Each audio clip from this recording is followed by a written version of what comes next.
मित्राच्या प्रसंगावधानामुळे मृत्यूच्या दाढेतून तरुण शेतकऱ्याची सुटका. नांदगाव येथील थरारक घटना. अमोल शिंदे, प्रतिनिधी, नांदगाव, तालुका दौंड. काळ आला होता पण वेळ आली नव्हती.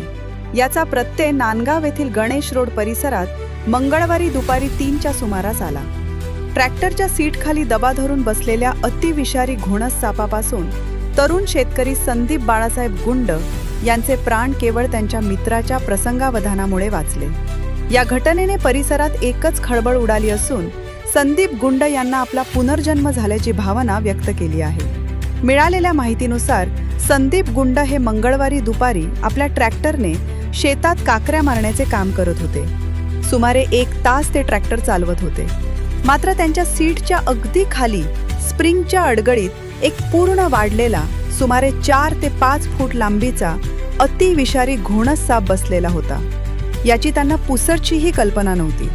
योगायोगाने त्याच वेळी त्यांचे मित्र सतीश नारायण कांबळे आणि शेजारी उद्धव प्रल्हाद गुंड हे त्या ठिकाणी आले.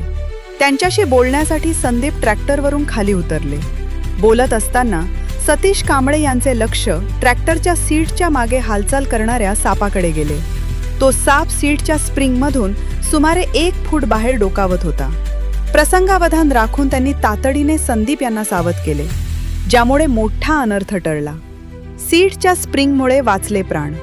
विशेष म्हणजे हा घोणस साप सीटच्या स्प्रिंगमध्ये काहीसा अडकल्यामुळे त्याला वेगाने हालचाल करता आली नाही. जर सापाने हालचाल केली असती किंवा संदीप यांचा स्पर्श झाला असता तर जीवघेणा दंश होण्याची दाट शक्यता होती. तासाभरापासून मृत्यू संदीप यांच्या अगदी पाठीशी बसला होता.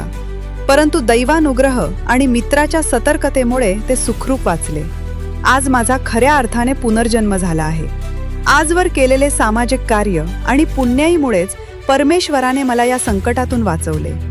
माझा मित्र सतीश कांबळे वेळेवर आले नसते तर मी काम सुरूच ठेवले असते आणि काहीही घडू शकले असते.